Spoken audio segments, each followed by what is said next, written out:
Como ustedes podrán ver en su pantalla, está el título de esta sesión. Y yo quisiera, antes de entrar al asunto específico ya, digamos que decirle lo siguiente. Este tema, de hecho, es muy denso, es muy grande, es muy largo, es muy casuístico. Incluso la propia legislación, como lo vamos a ver, probablemente en algunos casos de manera no tan profunda, pero lo vamos a ver, presenta la legislación deficiencias, falencias, vacíos, eh, porque la idea del embargo, y está en el subtítulo allí, la idea del embargo no es una figura que exista en el aire, sino que tenga como finalidad y objetivo la recuperación de un crédito. Y cuando hablamos de un crédito, con esto quiero comenzar. Cuando hablamos de un crédito, no hablamos en todo caso, hablamos de una obligación patrimonial que puede ser dineraria, puede no serlo, pero normalmente en el 90 y tantos por ciento de casos es patrimonial.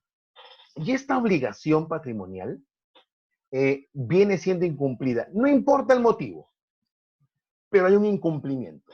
Y entendemos y partimos del supuesto de que este incumplimiento es injustificado. Porque si fuese justificado, obviamente la parte demandada tendría algunas posibilidades para poder cuestionar la exigibilidad, o en todo caso, oponer la no exigibilidad, inexigibilidad de la obligación. Por lo tanto, yo lo que quiero partir es de eso. Entonces, el objeto del embargo siempre va a ser cómo recupero un crédito. Un embargo no me sirve por sí mismo. ¿Por qué lo digo? Porque en muchas oportunidades yo he visto muchos colegas que plantean muchísimos embargos eh, y además algunas medidas cautelares adicionales con la finalidad de dar a conocer mucha actividad procesal, pero en el fondo lo que se está omitiendo es realizar una labor más o menos adecuada para verificar si en efecto voy a poder cubrir con esta cautelar el monto que es materia de proceso judicial. Entonces, parto de esto, ¿ya? Lo más importante es que debemos tener en cuenta que el embargo sirve y solo se debe trabar si sirve para recuperar un crédito. Y entendemos como crédito aquella obligación patrimonial que ha sido injustificadamente no cumplida por una de las partes en una relación jurídica material. Y en esta relación jurídica material, ese incumplimiento genera en mí la necesidad de ir al Poder Judicial y decirle, señor juez, demando el pago de esta obligación. Y en ese esquema es que yo voy a solicitar, entre varias medidas cautelares que existen en el Código Procesal Civil, una específica que se llama embargo. Pero ojo, embargo no es igual a medida cautelar.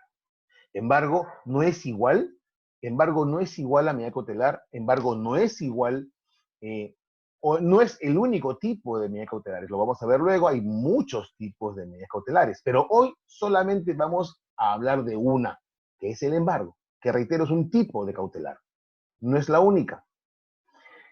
Probablemente muchos, probablemente los no profesionales o los no jurídicos, llamémoslo así, tienen esta idea de que el embargo es igual a medida cautelar y eso no es verdad. Un tema adicional. Un paso previo para el establecimiento de una estrategia que me permita recuperar un crédito a través de un embargo, un paso previo siempre va a ser el análisis de la situación patrimonial del deudor. Porque imagínense, pues, ¿qué pasa si me está debiendo una empresa como Coca-Cola? Bueno, yo estoy más o menos tranquilo. ¿Por qué? Porque entiendo que Coca-Cola no solamente tiene infraestructura, tiene bienes, tiene ingresos, tiene derechos, tiene acciones, en general tiene un patrimonio muy grande que a mí me da la tranquilidad que, aún incluso si trabar medidas cautelares, mañana más tarde, cuando gane el proceso judicial y tenga mi sentencia fundada de última instancia, puede ejecutarla y me pague. Y si no me pague, bueno, en ese momento podré trabar medidas cautelares, no hay problema. Pero pasará lo mismo con Juan Pérez, que es un una persona que, a la que yo de pronto le entregué una suma de dinero sin garantías, sin avales, sin fiador solidario, y que además, entiendo, no trabaja, vive el día a día y no sé en realidad dónde está viviendo. En ese caso, ¿conviene trabar algún embargo? Porque, ojo, no solamente es el gasto que la parte va a realizar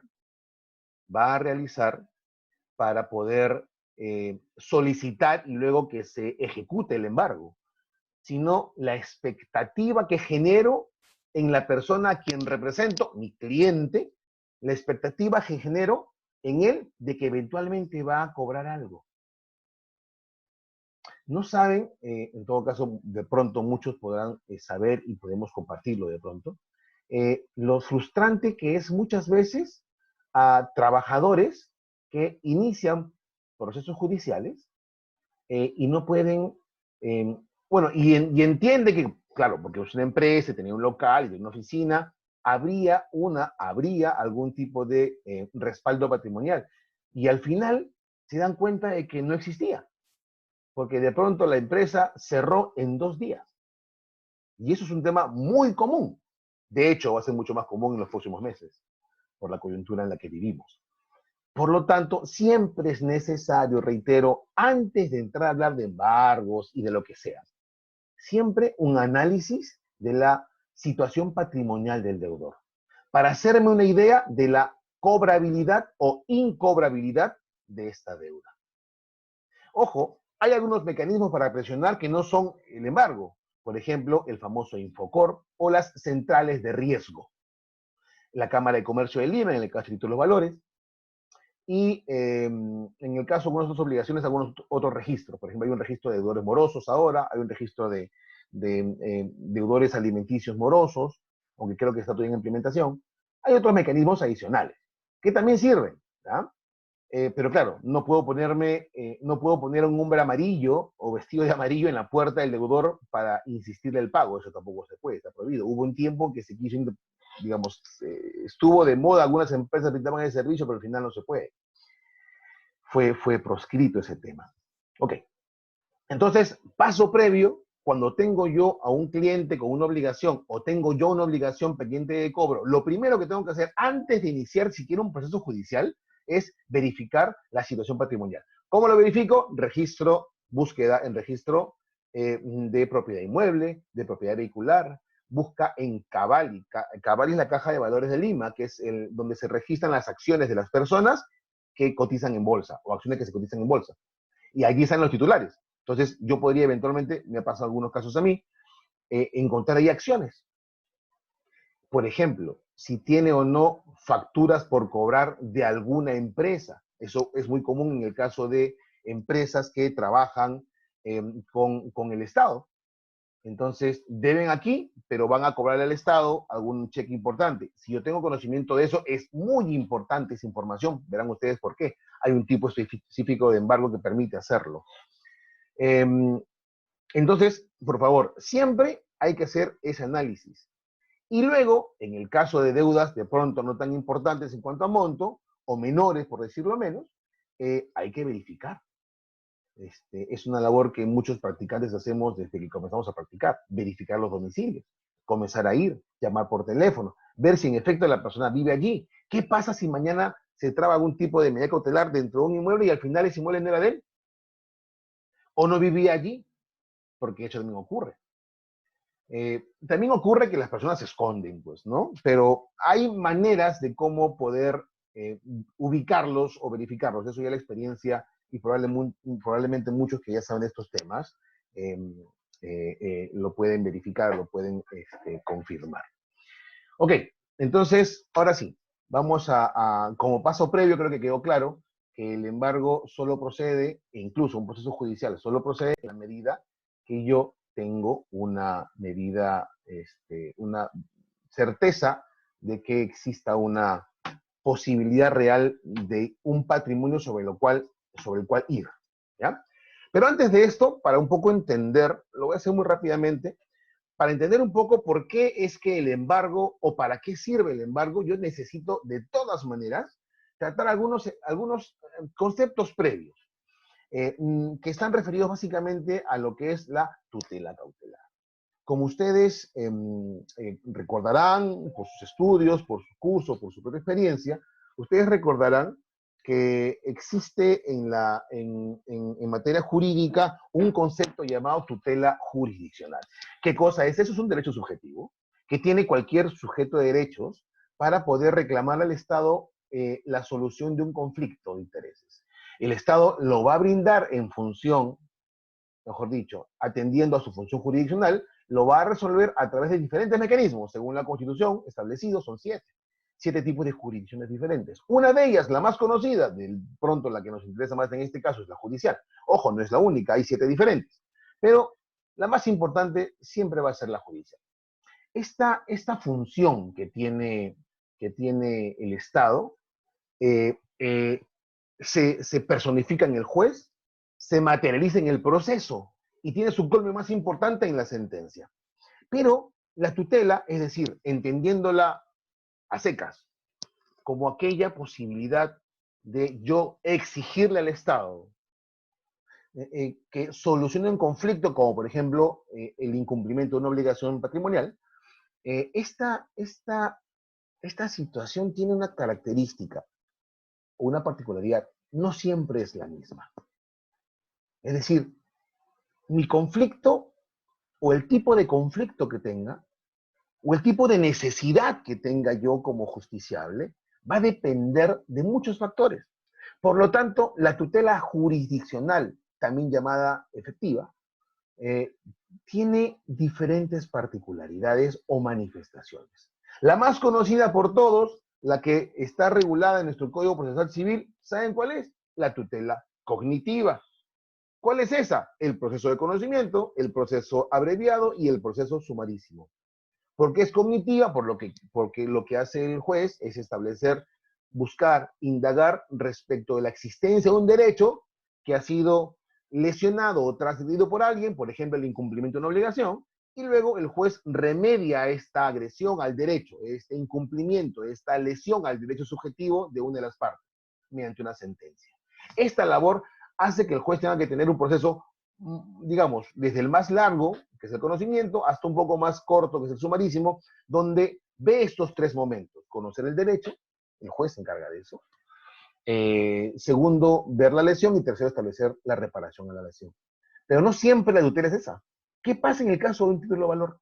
¿Qué pasa en el caso de un acta de conciliación? Allí el juez no va a desentrañar la existencia del derecho. ¿Por qué? Porque el derecho ya existe. ¿Dónde está? En el documento. ¿Pero cómo es que está en el documento, doctor? Ah, son nuestras ficciones jurídicas, pues.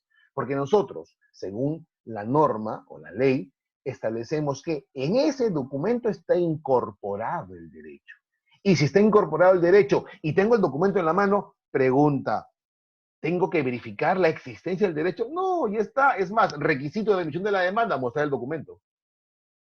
Entonces, si tengo el documento, está a la vista y contiene todos los elementos, el juez no tiene que verificar nada respecto de la existencia del derecho, porque ahí está, a su vista. Por lo tanto, surge una tutela diferente, que es la tutela ejecutiva. Y la tutela ejecutiva tiene que ver con la preexistencia de un derecho que ha sido aceptado por ambas partes. Porque claro, título valor hay 2 partes, el aceptante y el que tiene, que es el tenedor. En un acta de conciliación firman las 2 partes. En un laudo, en una sentencia, existe la aceptación de ambas partes. Por lo tanto, los títulos de ejecución incorporan un derecho y esto da pie a un tipo de tutela. Miren la segunda, primera es la cognitiva, la segunda es la tutela de ejecución o ejecutiva. La tercera es la tutela anticipada, que no tiene nada que ver con las otras 2, porque en la anticipada, ¿saben qué estoy pidiendo yo? Yo estoy pidiendo en la anticipada que antes de que exista sentencia, me anticipen los efectos de la misma. Ojo, ese es mi pedido. Señor juez, hay derechos que pueden ser tan perjudicados que yo necesito que antes que exista una sentencia, usted anticipe los efectos. Y ustedes recordarán un caso que es el más común. ¿Cuál será? Alguien me lo escribe por ahí de pronto en el chat, que tiene que ver con alimentos. ¿Cómo se llama? A ver, dígame. Estoy seguro que muchos lo han visto, ¿ya? Que tiene que ver con el proceso de alimentos. Cuando uno inicia un proceso de alimentos, ¿qué es lo que pide al costadito del proceso de la demanda? ¿Ah? Una cautelar especial, pero ¿cómo se llama? ¿Se acuerdan? Una solicitud de asignación anticipada. Ojo, ¿y qué le digo al juez? Yo no le digo que embargue un sueldo, ¿ah? No, no, no, no. Yo estoy diciéndole que establezca una pensión preliminar. Pero, perdóneme, doctor, ¿pero acaso la pensión no se fija en la sentencia? Claro que sí, pero es tan urgente la necesidad del demandante que me obliga a mí a decirle al juez, señor, por favor, es muy, muy, muy, muy, muy importante que me lo pida, que me lo conceda ahora, porque si no me lo concede, mi hijo se muere. O yo me muero si soy el solicitante.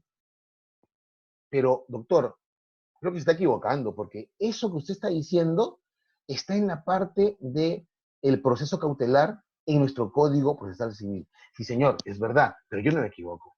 El que está equivocado es el Código Civil. Ah, doctor, qué insolente, o sea, el Código Civil está mal. Sí, perdón, Procesal Civil está mal. Sí, ¿por qué? Porque el tipo de tutela es diferente a la tutela cautelar, porque te lo vamos a ver por qué. ¿Por qué es diferente? Porque yo no estoy buscando asegurar el cumplimiento de la sentencia. No, no, no, no, no. En la anticipada yo busco que se anticipe los efectos de la sentencia que se van a dictar de acá a 2 años, 5 meses, no sé. Pero yo quiero que hoy se realice. Claro, nuestro código la ha regulado en el libro de cautelar, en el libro de proceso cautelar. No está bien técnicamente hablando, pero por lo menos está. Eso es lo importante. Por lo menos está. Otro tipo de tutela es la cautelar. Y esa es a la que nos referimos ahora. La tutela cautelar es una tutela diferente, ¿ya? Es una tutela que tiene una característica diferente. ¿Qué es lo que busco en la cautelar? Yo en la cautelar busco garantizar la eficacia de la sentencia. Recuerden ustedes, señores, que la tutela jurisdiccional no se llama así a secas, no son solamente 2 palabras, es tutela jurisdiccional, ¿qué cosa? Efectiva. Y si es efectiva, es porque yo necesito, que esa sentencia salga pronto. Uno. Y segundo, después de que salga pronto, necesito que esa sentencia, cuando la vaya a ejecutar, lo pueda hacer, pues. ¿Qué pasa si yo, nuevamente el ejemplo de Juan Pérez, tengo a Juan Pérez como deudor, tiene un carro, pero apenas sabe que ese carro, perdón, que yo lo he demandado judicialmente, ¿qué hace Juan Pérez? Le transfiere el carro a X, que puede ser una persona vinculada a él o puede no serlo. Si yo transfiero a alguien que aparece en los registros públicos, cualquier registro público, inmueble, vehicular, minero, etcétera. Si yo transfiero a alguien que aparece en los registros públicos como teniendo la posibilidad de transferirlo, el que recibe el bien mantiene la propiedad. Entonces, si este señor, Juan Pérez, transfirió bien, yo me quedé en el aire. Doctor, sí, pues existe la acción pauliana. Sí, claro, existe la acción pauliana, pero métete a demandar 2, 3 años más. Esa no es la idea. Por lo tanto, la idea de la cautelar y el objetivo de la cautelar es garantizar la eficacia de la sentencia. Por lo tanto, ustedes ven ahí que de golpe es totalmente diferente a una tutela anticipada o llamada medida temporal sobre el fondo en el Código Procesal Civil. La asignación anticipada de alimentos o el desalojo anticipado no buscan garantizar la eficacia de la sentencia, no, buscan que la sentencia que se va a emitir mucho más allá en el tiempo tenga hoy vigencia. Y eso es una tutela diferente. ¿Ya? Entonces, como vemos en la diapositiva, según nuestro proceso judicial, nuestro Código Procesal Civil, nuestra doctrina procesal, la tutela cautelar es un proceso civil. ¿Ya? Yo creo que la palabra más correcta es procedimiento, pero bueno, nuestro código las define como proceso cautelar. que asegura y garantiza una decisión jurisdiccional firme. Ese es su objetivo, es cautelar una situación de hecho o derecho. Y tiene una característica, como lo veremos luego, que es que va a depender siempre de un proceso judicial. Nunca existe por sí misma. Y eso me permite también hablar de un tipo de tutela diferente, nueva, que ha entrado tímidamente por allí en el proceso o en la ley de proceso contencioso administrativo, y que entiendo ojalá sea así, va a ser incorporada o pretende ser incorporada en el nuevo proyecto de reforma del Código Procesal Civil, que son las medidas urgentes. Una de ellas, la medida autosatisfactiva, que no son más que una manifestación de la tutela urgente. ¿Y por qué digo esto? Porque ese tipo de tutela busca soluciones inmediatas. Doctor, ¿está la cautelar? Sí. La cautelar, como ustedes ven en la diapositiva, depende de un proceso. En la tutela urgente, no. Son medidas inmediatas. Donde así como la cautelar se relativiza la bilateralidad, de acuerdo, pero son diferentes. Es un tipo de tutela nueva, diferente, no la hemos tenido antes, esperemos que ingrese, porque así nos evitaremos muchos casos. Por ejemplo, el tema de los desalojos. El tema de los desalojos es hoy día un drama a nivel nacional. Y eso genera un efecto. ¿Por qué? Porque como hay una gran posibilidad de que el inquilino se quede en el inmueble y no salga, y esta siniestralidad, digamos, es muy común y permanente, los precios suben. Si yo tuviese la tranquilidad de un inquilino no me pagó y yo lo puedo sacar en 3 días, como en algunos países pasa, entonces, mira, el costo no se va a afectar. Es el mismo esquema que en el caso de los intereses bancarios. Los intereses son más altos en las entidades donde tienen más morosidad o más moratoria por parte de sus clientes, y serán más bajos en aquellas que tienen menos moratoria o menos. Estoy viendo varios que tienen problemas con el audio. Hago una interrupción. Si tienen problemas con el audio, pueden salir del aula y volver a entrar, y cuando entren, activen la opción de audio. ¿Ya? Por favor, porque todos estamos escuchando bien, no hay problema. ¿Ya? Ok. Entonces, vamos a poner salir y volver a entrar. Activando audio de computadora. Eso. Ok. Listo. Entonces, eso es tutela cautelar. ¿Queremos un poco una definición? Acá tenemos algunas. A ver, vamos a ver. ¿Qué dice Giovanni Priori, que es un famoso profesor de Derecho Procesal Civil peruano, uno de los mejores a nivel nacional? Creo que en conjunto con la doctora Eugenia Ariano Dejo, y bueno, y siempre el doctor Juan Monroy, son los mejores procesalistas peruanos que tenemos. Señala lo mismo, ¿no? Que la tutela cautelar es una manifestación de la función jurisdiccional, es decir, un tipo de jurisdicción específica, ¿ya? De tutela jurisdiccional específica, en realidad. Mediante la cual le podemos solicitar al Estado que dicte las medidas necesarias para asegurar la eficacia de la sentencia, minorando con ello los efectos perjudiciales que el transcurso del tiempo que supone el proceso puedan tener en la eficacia de la sentencia. Ok, la medida cautelar está regulada en el Código Procesal Civil, ¿ya? Y un poco recoge la misma idea doctrinal, ¿no? Que dice, parto con la parte final, dice la medida cautelar tiene por finalidad garantizar el cumplimiento de la decisión definitiva. Por lo tanto, engarza esta norma, que es la norma principal que define lo que es cautelar, o medida cautelar, engarza en el esquema doctrinario que estamos planteando, que es el contemporáneo, digamos.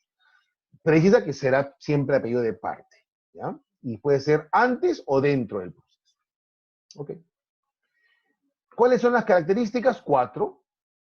¿Ok? La instrumentalidad, primero porque está subordinada, depende ¿de quién? De un proceso judicial civil, que en la mayoría de casos es una obligación de suma de dinero, o un proceso ejecutivo, ¿no?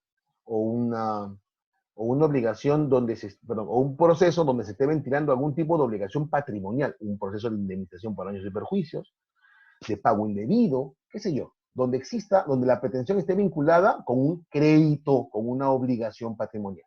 Entonces, nunca va a existir una cautelar por sí misma. Ah, doctor, pero usted se equivoca. ¿Por qué? Porque existe la posibilidad de plantear una medida cautelar antes del proceso, llamada medida cautelar fuera del proceso.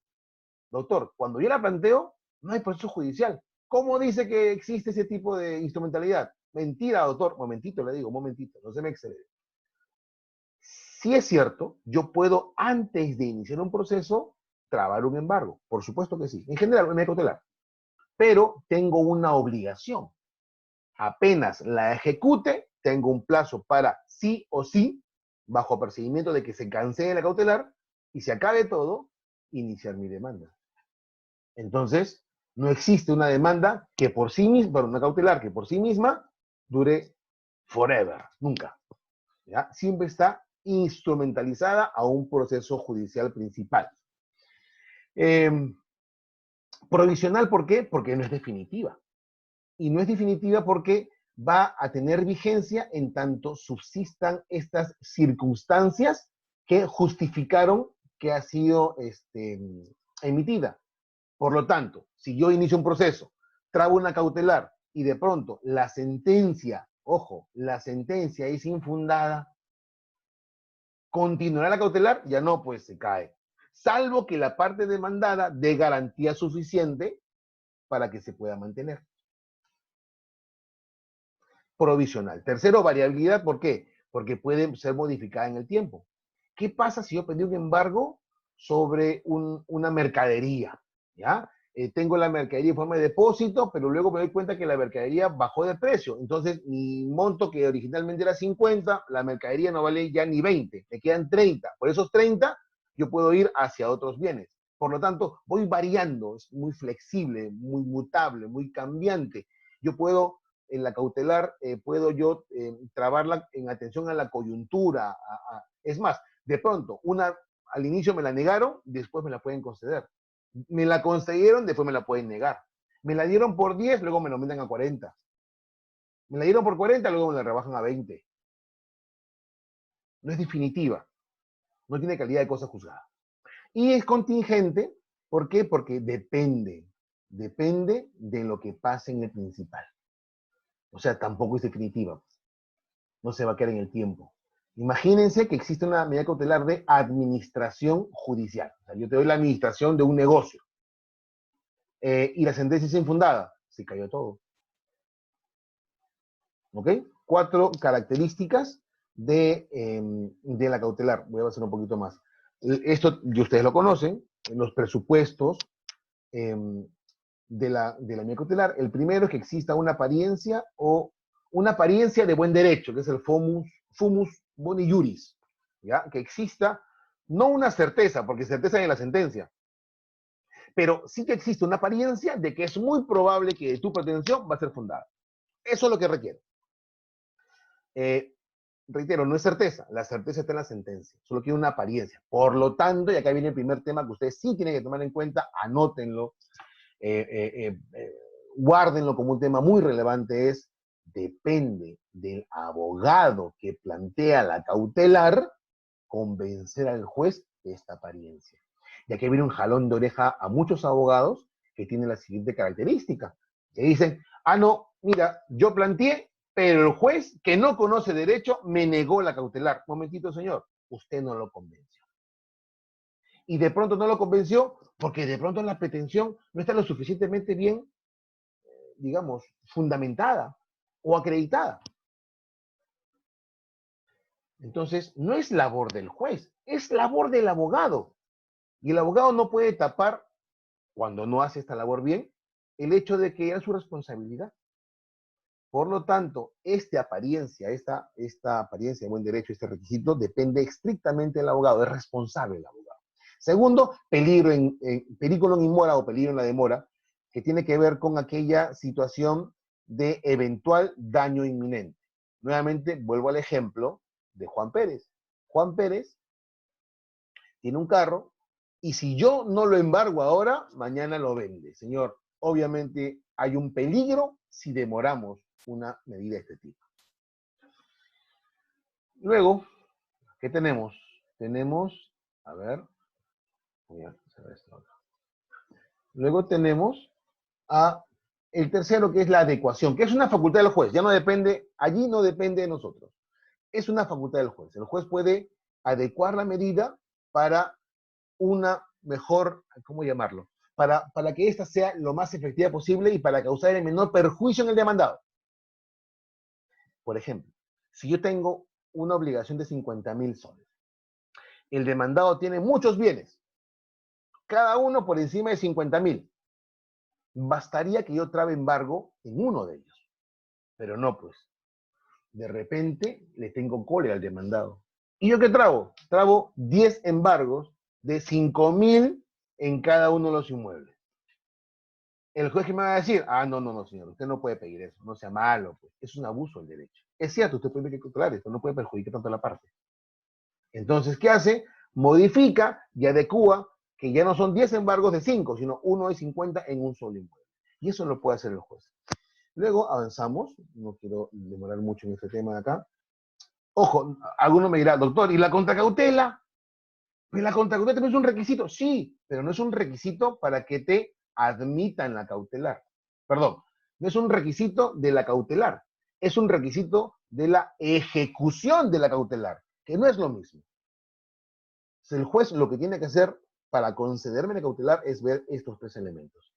Y para que ejecute la cautelar, sí podrá ir al tema, y analizaremos el tema, en todo caso, el tema de la contracautela, que es esa garantía, en caso de una eventual, es la garantía que el ejecutante ofrece en el caso de que exista eventualmente algún tipo de perjuicio cuando se traba la cautelar. Imaginemos, pues, entro yo a un, habla de cautelares, un secuestro conservativo en una casa, me estoy llevando muchas cosas, y de pronto me llevo cosas que no son del deudor, pero yo no sé. Y luego viene una persona que dice, un momentito, señor, mire, ese refrigerador, esa mesa, esa, no sé, pues, ese juego de muebles es mío. Y mire, yo tengo mis facturas. Mire, me he tomado hasta fotos cuando yo recibí estos bienes porque los compré con el esfuerzo de mi primer trabajo. Por lo tanto, usted está afectando bienes que no son suyos. Por lo tanto, quiere usted que además, señor juez, que se establezca una indemnización a mi favor. Y para eso sirve la contracautela. Bueno, es un tema largo el tema de la contracautela, hay muchos tipos, hay muchas maneras, muchos temas, pero ojo, no es, reitero, no es un requisito para conceder la cautelar, es un requisito para ejecutar la cautelar. Entonces, seguimos. Nuestro Código Procesal Civil, ven ese esquema en la pantalla, nuestro Código Procesal Civil establece algunos tipos de medidas cautelares, ¿ya? Los establece. Tenemos, voy a agarrar acá tengo yo un lápiz. Ok. Tenemos, primero, las que denomina para futura ejecución forzada. Y dentro de estas tiene tres tipos: el embargo, el secuestro y la anotación de demanda. Por lo tanto, desde ya le voy a decir lo siguiente: eso de que vamos a la casa y nos levantamos todo, eso no es embargo. Eso se llama secuestro. ¿De acuerdo? Secuestro. Reitero, eso, y yo sé que, miren, muchos abogados incluso cometen ese error y creen que el secuestro es un embargo, y eso no es totalmente diferente. Y el tercero es la anotación de la demanda, que es una inscripción registral de una demanda en una partida registral. Luego tenemos las temporales sobre el fondo, esa tutela anticipada que dije a ustedes. Luego tenemos la innovativa y la de no innovar. Y acá nos falta una más, que son las medidas cautelares genéricas. Es decir, todo lo que no está visto en las figuras anteriores, lo puedes pedir como una medida cautelar genérica. Todo eso nos permite el Código Procesal Civil.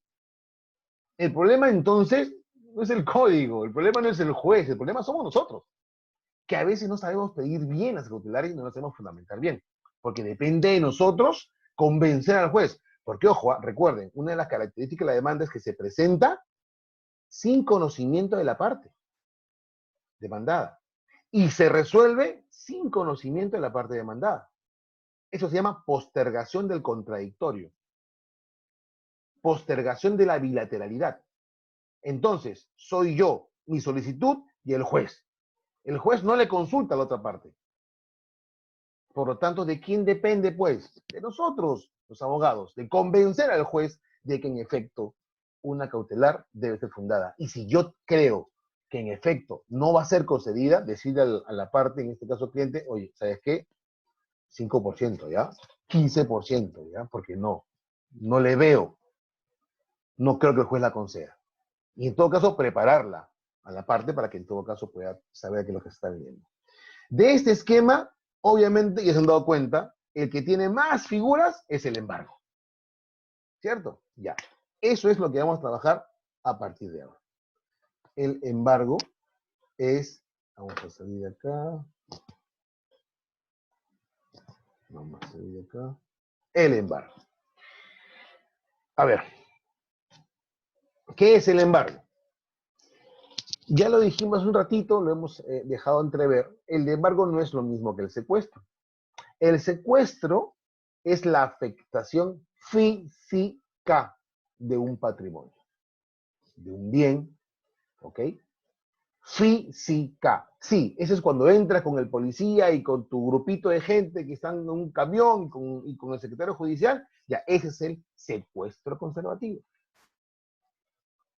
Que puede ser de dos tipos, ¿no? El secuestro judicial y el secuestro conservativo. Conservativo es cuando entro a la casa y me levanto las cosas, y el secuestro judicial es cuando yo pongo en custodia del juzgado un bien porque se está discutiendo en el proceso la propiedad de ese bien. ¿Ya? Pero eso es secuestro, que no es materia de este tema del día de hoy. El embargo, si el secuestro es la afectación física, el embargo será la afectación jurídica. Es una afectación ficta. Es una afectación no material. Es una afectación, por lo tanto, jurídica. ¿Ya? Que establece, impone, algunos hablan de carga, algunos hablan de un derecho. Yo creo que es derecho, siguiendo la mayoría de los autores nacionales, es un derecho que existe respecto del bien. ¿Ok? Dependerá si el bien es escrito o no escrito, pero es un derecho que existe a servir en la ejecución de una sentencia futura. Es un derecho inscrito, puede ser no inscrito, pero es un derecho, ¿ya? Y tiene que ver con la afectación jurídica de un bien, ¿ya? En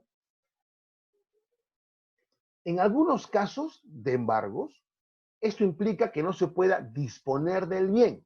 En otros casos, sí se puede disponer, pero claro, pregunto yo, ¿quién va a comprar una casa que vale $200,000, que tiene 5 embargos por 50,000 cada uno? Nadie, pues, ¿no? Pero no significa que no pueda venderla. Si la puede vender, si algún loco la compra, la comprarán. Entonces, el embargo, a diferencia del secuestro, es una afectación jurídica, no material. Y hay varios embargos, ¿ya? Yo quiero comenzar con algunos. Ojalá nos dé tiempo para ver todos. Es una presentación bastante larga la que tengo, pero trataré de ver algunos, ¿ya? Algunos. El embargo en forma de depósito es un embargo interesante, ¿ya? Y sirve no para bienes inmuebles, sino sirve para bienes muebles. ¿Qué son los bienes muebles? Lo que el Código Civil señala que son muebles. Terminológicamente podríamos decir que son los que se mueven, pero no necesariamente, ¿ya? ¿Qué es bien mueble? En este caso, bien, el código ya habla de los bienes inscritos y los bienes no inscritos, ¿no? Es el que el código señala. Aquellos bienes que no estén adheridos al suelo de forma permanente y que no son considerados inmuebles por el Código Civil. ¿Qué ocurre en el depósito? Yo no me llevo nada. Yo entro a una oficina, entro a una casa, entro a algún tipo de negocio y yo lo que hago es hacer un inventario de todas las cosas que podrían servirme mañana más tarde para poder cobrar una sentencia emitida en última instancia. ¿Y por qué? Ustedes dirán, pero doctor, pero si tú puedes llevarte las cosas, ¿no? En un secuestro, ¿Por qué solo inventariarlas y dejarlas en la casa del demandado? Ah, a ver, ¿cuánto tiempo tomará el proceso? ¿Un año? ¿2 años? ¿15 meses? ¿18, 24 meses? Ponle 20 meses, ¿ya? Siendo optimistas, ¿ah? ¿Sabe cómo es nuestro Poder Judicial? Más aún cuando hay pandemias. Pongámosle 24 meses. Ya, si yo me llevo los bienes, no los puedo tener en mi casa. Yo tengo que tenerlos en un depósito. ¿Cuánto me cobra el depósito? Ponga que me cobre baratito, ya, en un lugar muy barato. 400 soles mensuales. 400 por 24 meses son casi, casi 10.000 soles. Casi 10.000 soles. Si fuese 25, fuese 10.000. Entonces, miren, 10.000 soles y además debo tener yo a un encargado en ese depósito, que tiene que tener un ingreso también, porque no va a ser pues un encargado por las puras. Y además tengo que velar porque los bienes en el depósito donde están secuestrados estén en buen estado.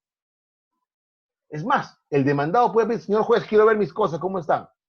Y si están mal, puede denunciarte. Y si no están, peor todavía, te puede denunciar penalmente.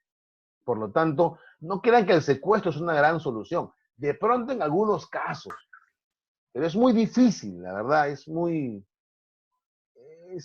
muy difícil, ¿ya? Que sea siempre la mejor solución. Por eso es que a veces el depósito es más rentable.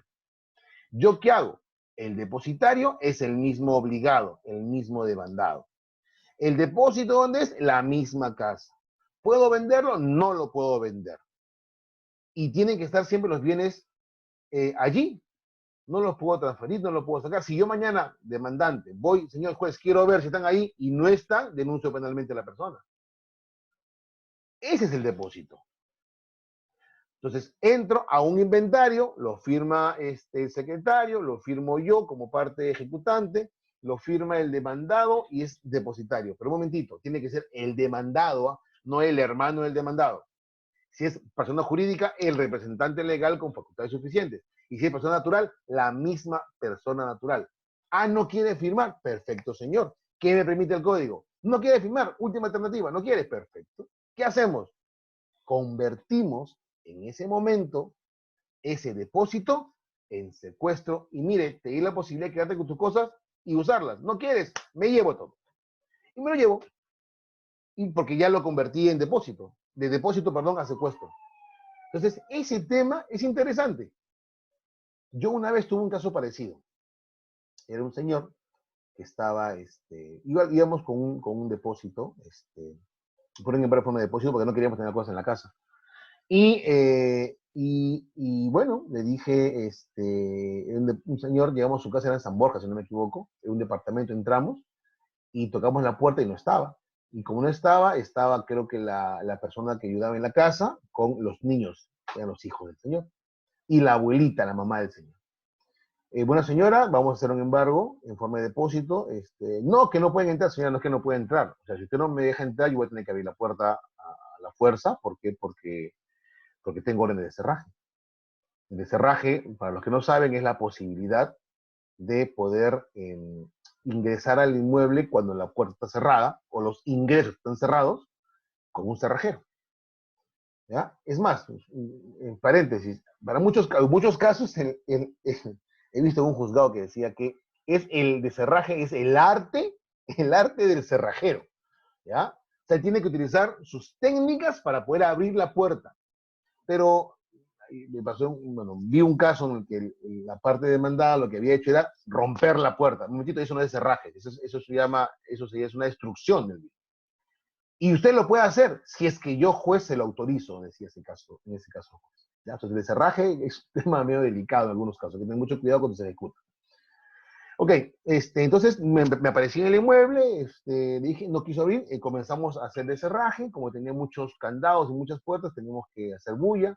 En eso, de adentro llaman al demandado y me llama. Le digo, ¿sabe qué, señor? Este es el tema, estamos a un embargo, usted le debe a esta entidad bancaria, no ha pagado, y bueno, vamos a hacer un depósito. Así que usted tiene que venir, porque si usted no viene, el depósito se convierte en secuestro y me llevo todo. El señor se estaba yendo a Chincha, me acuerdo. Yo estaba, no creo que estaba por Asia o algo por el estilo. Dio media vuelta y llegó al toque. Y claro, le convenía el depósito, pues, porque si no se convertía en secuestro y se llevaban todas sus cosas. O sea, este tipo de embargo, más o menos, es interesante. ¿Ya? Vamos a ir a otro. Esa, cualquier tipo de pregunta, por favor, alcen la mano y la hacen, o si no, la formulan por el... Alzan la mano y yo les doy el micrófono, o si no, la pueden hacer por el chat. ¿Ya? Este es otro tipo de embargo, es el embargo de inmueble no inscrito. Y acá comenzamos con los problemas.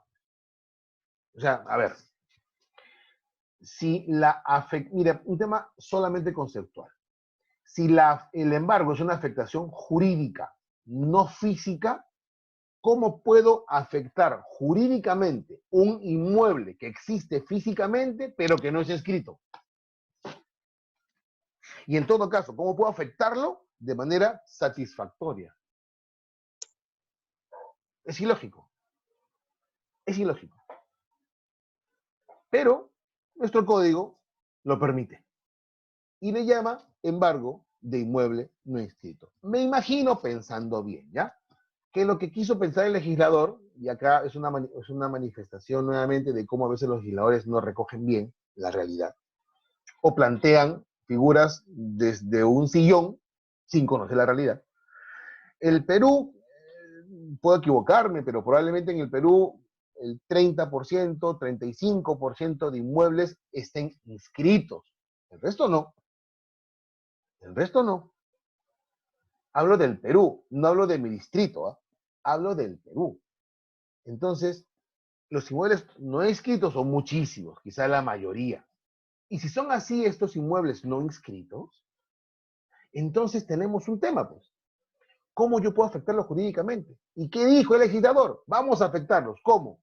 Mira, vamos a ir al inmueble, ¿ya? Vamos al inmueble y levantamos un acta y constituimos como depositario al, al propietario o al deudor, ¿ya? Al deudor.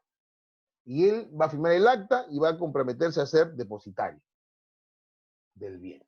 O sea, un embargo en forma de depósito, así como lo hemos visto. O hasta ahí pareciera que está bien, ¿no? Pero no, pues. Al día siguiente, ese es el cuento, ¿no? Al día siguiente, pues es un cuento, se aparece una persona que dice, señor, mire, ve, usted ha afectado esa casita que está allá, que no está inscrita, he visto que hay un acta, se levantó un acta en la que se traba un embargo en forma de depósito y muere inscrito sobre esa casa. Le cuento algo, señor, esa casa es mía, no es del obligado. Pero ¿cómo? Si él vive ahí. Sí, de pronto ya, pero míreme, y te muestra un documento que dice contrato de compraventa. Y acá viene un tema. ¿Cuándo existe transferencia de un bien? No existe transferencia de un bien, o la transferencia no existe o no se materializa con la inscripción registral, sino con el solo acuerdo de voluntades. Y eso es el Código Civil. La sola obligación de transferir transfiere la propiedad. Es decir, en un papelito, yo, tal persona, te vendo a ti, tal persona, tal inmueble a este precio, están los elementos de la compraventa suficientes, ya hay transferencia. Por lo tanto, cuando esa persona, este señor, al día siguiente, y dice, este inmueble es mío, ¿qué pasa? Se levantó el inmueble. Y claro, como en el Perú es muy difícil conseguir que un notario te legalice con firma anterior, con fecha anterior, ¿no? Esto ocurre a cada rato. Me dejo entender. Esto ocurre a cada rato. Ese es el problema de este embargo. Le sacan la vuelta en una. En una le sacan la vuelta. Por eso que en la práctica, una vez vi, y justo me pasó esto, pero es un problema. No soluciona en la práctica realmente nada. Pero también nos demuestra un problema, de que las personas sí tienen o pueden tener bienes y que a propósito no les interesa escribirlos. ¿Por qué? Porque saldrían a sus nombres y podrían ser materia de eventuales embargos o afectaciones, porque ya demuestran patrimonialidad, evidencian tener un patrimonio específico, ¿no? A ver, vamos a ver acá. Seguimos. Otro embargo. El embargo de inmueble inscrito a nombre de otra persona. Claro, esto suena un poquito lógico, ¿no? En el mismo ejemplo, o en un caso similar, a ver, yo tengo un inmueble, lo he comprado, pero aún no está a mi nombre. Por ejemplo, compré un departamento, ¿ya? Compré un departamento en, ¿cómo le llaman esto? Compré un departamento, doctor Antuyán, un segundo nomás. Compré un departamento, o en todo caso mejor, de una vez. De pronto, doctor, está con un tema anterior. Doctor Antuyán, le voy a activar el audio, ¿ya? Para que pueda usted hablar. Doctor Antuyán. ¿Qué es una pregunta? Le estoy activando el audio, pero no se puede. ¿Qué pasó? Doctor Antuyán, ¿puede hacer la pregunta? ¿Puede activar su audio, por favor? Ahora sí. Sí, buenas noches. Sí, doctor, cuéntame. Doctor, ¿cómo está? Buenas noches. Muchas gracias por compartirnos sus conocimientos y buenas noches a todos los discentes que estamos aquí escuchándolo. Doctor, ¿sí me escucha bien? Sí, claro, muy bien, doctor, fuerte y claro. Perfecto. Sí, doctor, mire, sobre el tema, sobre el embargo, sobre bien no inscrito, le comento que yo tuve la experiencia de hacer este tipo de embargo.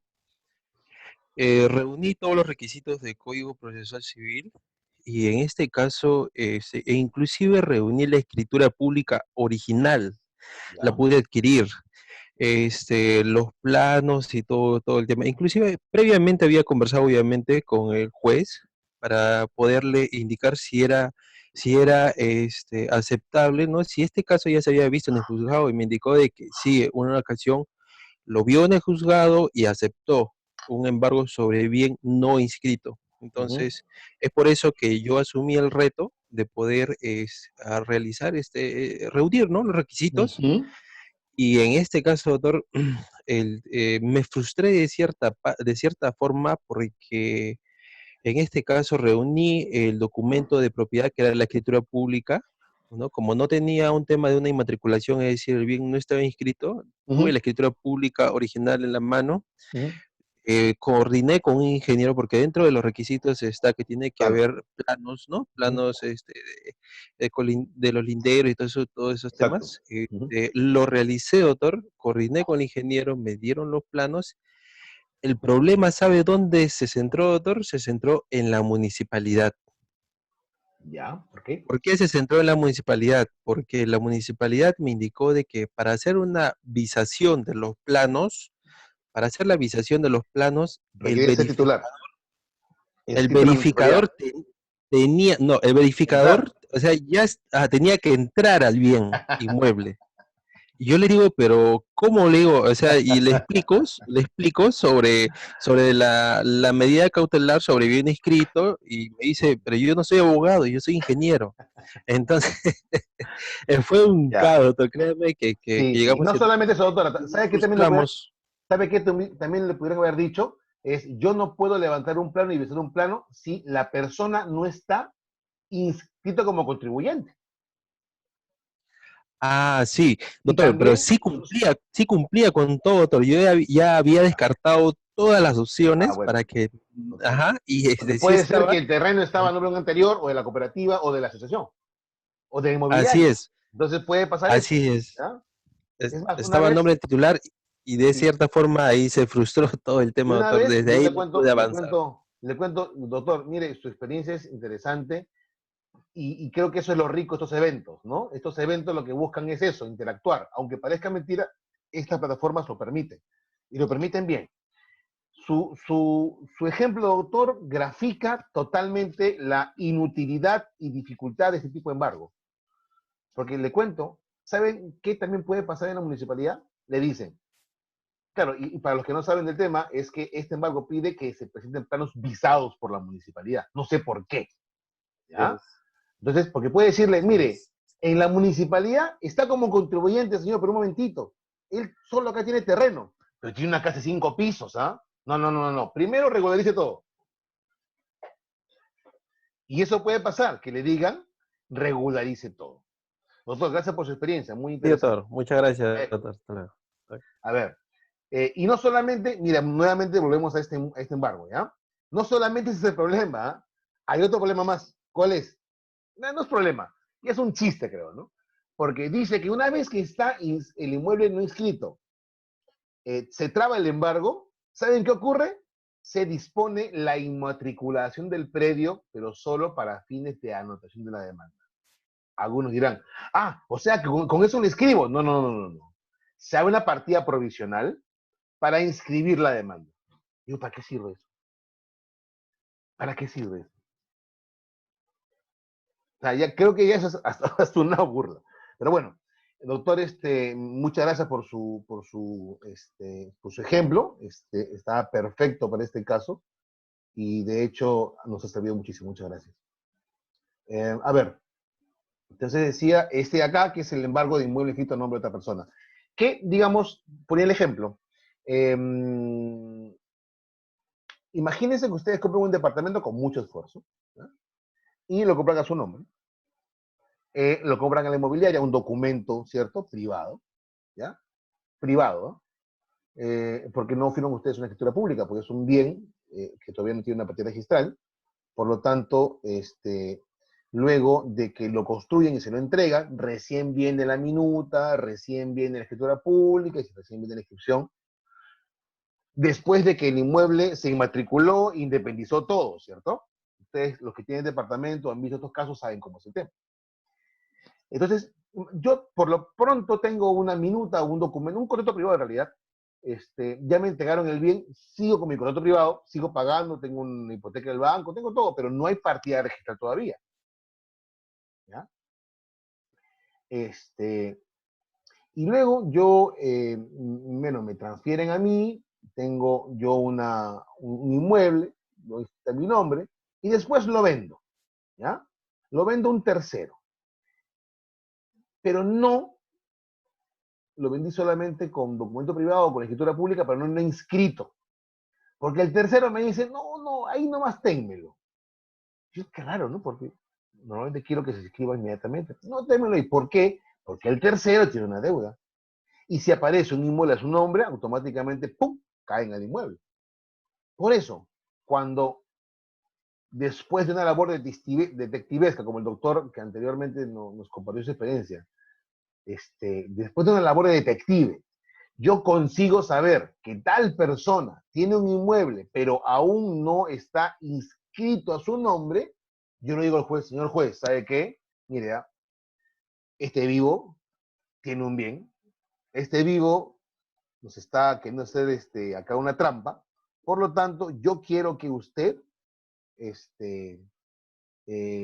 embargue este inmueble porque sé que es de él. Entonces, ¿qué te piden como medios probatorios? Una certificación de registros públicos, una prueba anticipada y una copia del testimonio de propiedad. Ojo, dije testimonio, o sea, debería entender escritura pública. O sea, claro, una minuta no sirve. Ok. Pero ya, supongamos que consiga todo esto, supongamos que se trabe el inmueble, el embargo, como en el caso del embargo anterior. ¿Saben qué puede ocurrir? Que salga una persona diciendo, señor, mire, a mí me transfirió antes. Pero ya había una transferencia a él. Sí, pues, pero a mí me transfirió y yo ya inscribí. Por lo tanto, mi embargo de inmueble inscrito a nombre de otra persona se cayó. Se cayó. Así es simple.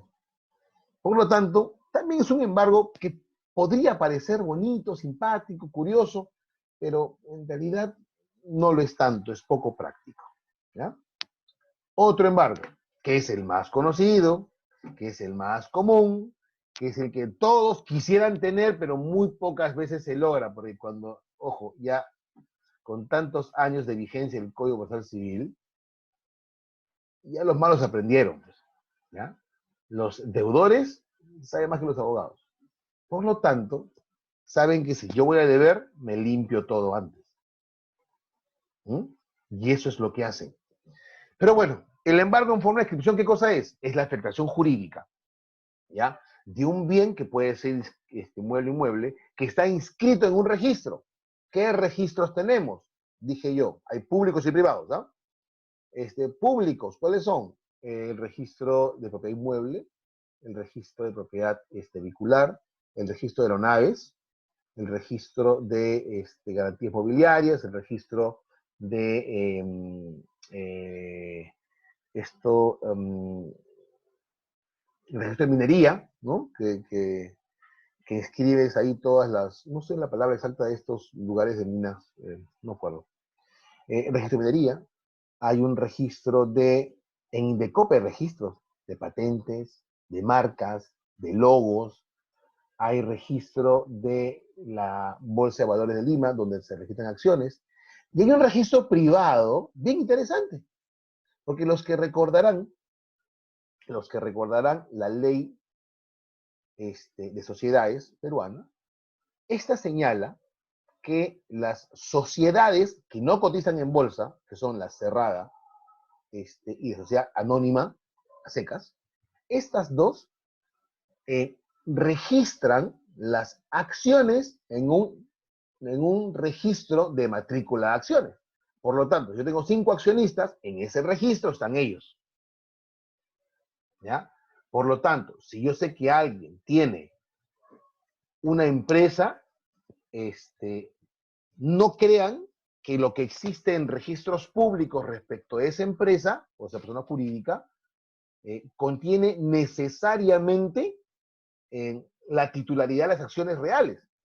¿Por qué? Porque cuando se constituye la sociedad y se escribe esa partida registral, allí se consignan los socios fundadores de esa persona jurídica y las acciones que tienen cada uno de ellos al momento de constituirla. Es una foto, pero puede cambiar. ¿Cuándo cambia? En mi registro de matrícula de acciones. Ah, doctor, ¿y quién tiene eso? El notario no, eso lo tiene el gerente. O sea que yo mañana puedo transferirlo y escribirlo sin problema alguno. Es un registro privado, ¿ya? Creo que hasta cierto punto está peligroso. Ok, entonces la inscripción, ¿qué implica? Que yo voy a un registro y le digo al juez, como quiera que haya un registro, yo quiero que se trabe el embargo allí. Trabar el embargo es llevar a cabo, ejecutar, realizar, efectivizar el embargo, esta afectación jurídica, por un monto determinado sobre este bien. Doctor, ¿qué pasa si antes de mi embargo hay otro embargo? Hay una prelación. Entonces, es potior in tempore, potior in jure. ¿Qué significa? Primero en el tiempo, primero en el derecho. Entonces, si hay un embargo trabado antes que yo, entonces, caballero nomás, ese embargo va a tener prevalencia sobre mí. Claro, si los bienes o el bien en materia de embargo vale 100.000, el embargo 1, el previo al mío, es de 20 y el mío es de 30, tranquilos, ¿no? Pero si vale 100.000 y el primer embargo es por 100 y el segundo, que es mío, por 50, probablemente no me quede nada a mí. Por lo tanto, hay que tener en cuenta que cuando existen varios embargos, probablemente alguno de ellos va a cobrar primero, de hecho, y pueda que no deje para el segundo.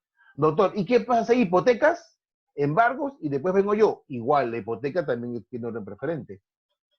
¿Ya? Hipoteca, embargo, y después viene tu embargo. Luego, eso es el más común, el más conocido, proporciona la mayor seguridad jurídica posible, goza de publicidad registral, se entiende que no podría ser, no es que no puede ser transferido, o sea, nadie va a comprar un inmueble con embargo, y si lo compra, castiga el precio, ¿no? Hay muchas personas que compran inmuebles con embargos, ¿ah? Y luego negocian, y bueno, y ese es su negocio. Entonces, o sea, imagínense que el inmueble vale 200, el embargo es por 100, y yo compro el inmueble por 50, pues. ¿Ya? Pago 50 con todo y embargo, y luego esos 100 los negocio y pago menos de 100. Pues al final, sí, es rentable. Mucha gente lo hace, es muy común. Muchos abogados se dedican a estos temas también. Otro embargo, que también es conocido, ¿ya? Cuando existe un crédito a favor de un deudor, ¿ok? Se le dice, correcto, al que tiene este crédito que lo retenga y que lo ponga a disposición del juez. ¿Ya? Típico caso, en el trabajo, pues. ¿Ah? En el trabajo tengo un sueldo, perfecto, pido que te retengan el sueldo y lo depositen al juzgado. Vale, ese es el tema, ¿ya? El retenedor tiene que conservar los bienes, ¿ok? Y ponerlos a nombre del juzgado. Eso en realidad es bastante común de hacerlo, no es nada, no es nada complicado, es un tipo de embargo específico. ¿No?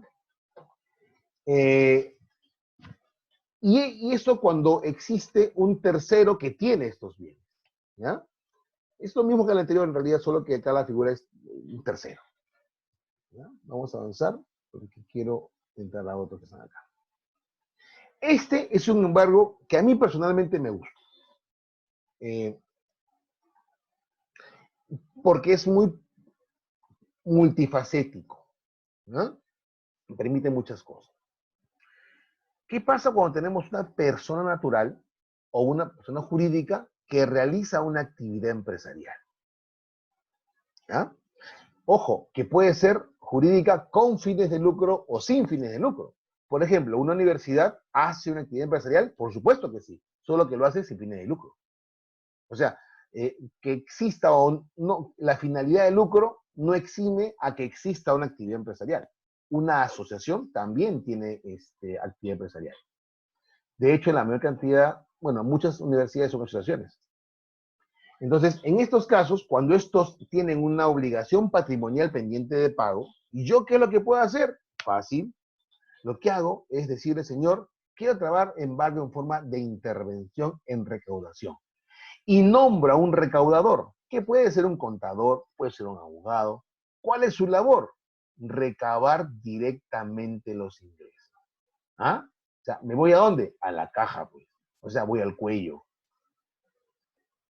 Ustedes recordarán, no pasa eso ahora, pero pasaba hace 15 años, y era muy común que los días que había fútbol, los domingos normalmente, llegaba la SUNAT y se metía en la casilla, en la taquilla de venta de las entradas en el Estadio Nacional, en el Estadio de Alianza, en el Estadio de la U, y recaudaba en forma de intervención directamente la taquilla.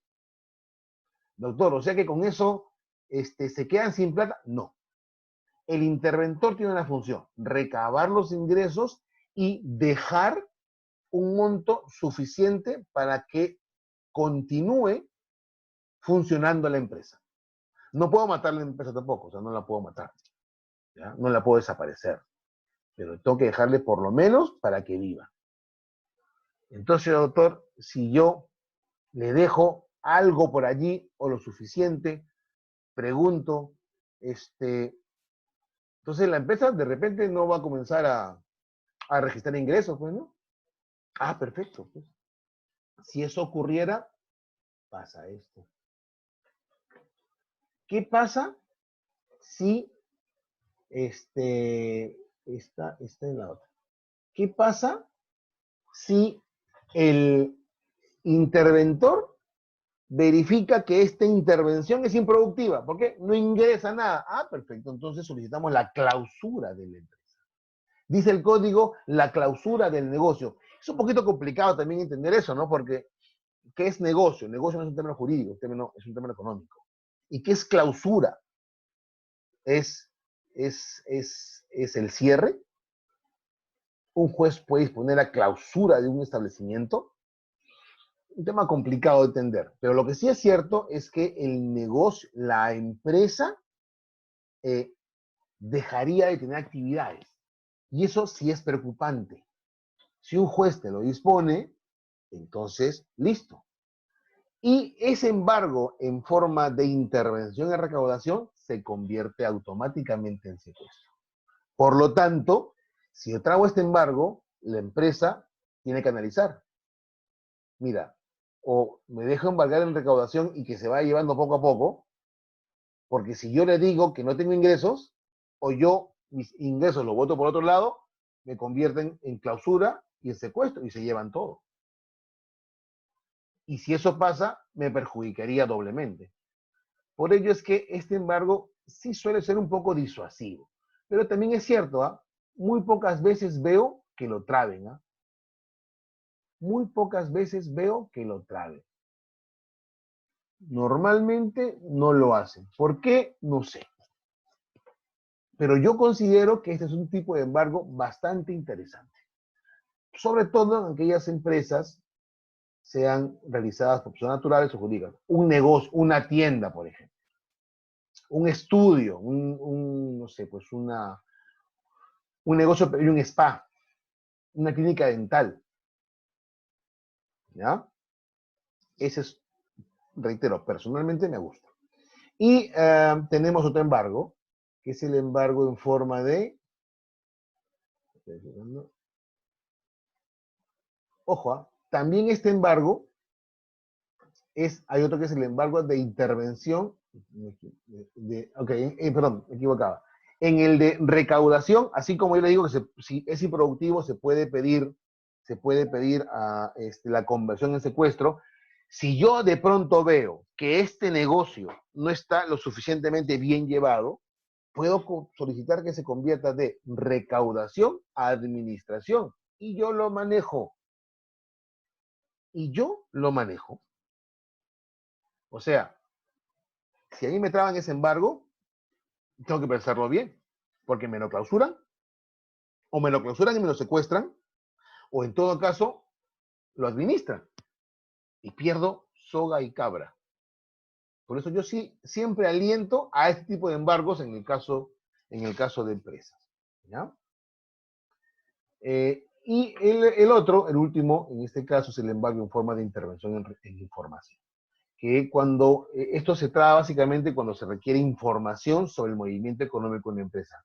¿Ya? Y esto es un tipo de embargo interesante cuando la pretensión es básicamente no patrimonial, sino de información, por ejemplo, pues, rendición de cuentas, ¿no? Alguna responsabilidad societaria, ¿no? Responsabilidad civil del gerente, del director o del directorio, impugnación de acuerdos, qué sé yo. Información sobre el movimiento económico de la empresa. Estos son los tipos de embargo, y hay uno más, si no me equivoco, que es en forma de administración. Este también me gusta, pero claro, no ocurre en todos los casos. ¿Ya? Este tipo de embargo básicamente ocurre sobre bienes que rinden frutos, que generan frutos, que son fructíferos. Ejemplo, imagínense lo siguiente. Hay una persona que tiene un carro, y este carro, bien, otro ejemplo. Imagínense el caso de una copropiedad. ¿Ya? Es un inmueble que es copropiedad ahora de dos hermanos, porque el padre falleció, el inmueble era del padre.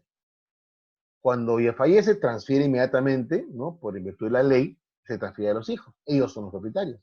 Y los dos están en pleito. ¿Por qué? Porque uno dice, tú no eres hijo, tú sí eres hijo, yo tengo más que tú, mi papá pidió el bien, y toda esta situación recae sobre el bien que es materia. ¿Y saben qué pasa con el bien?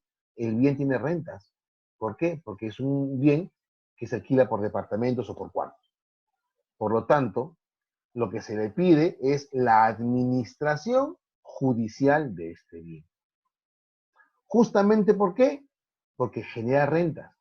Y si nos seguimos peleando, si hay reivindicación o cualquier tipo de pretensión que tenga que ver con la propiedad, entonces, mientras se vaya siguiendo ese tema, que se siga administrando, porque si se deja de tener rentas, el perjuicio sería mayor. Entonces, en ese caso, reitero, existe el embargo en forma de administración de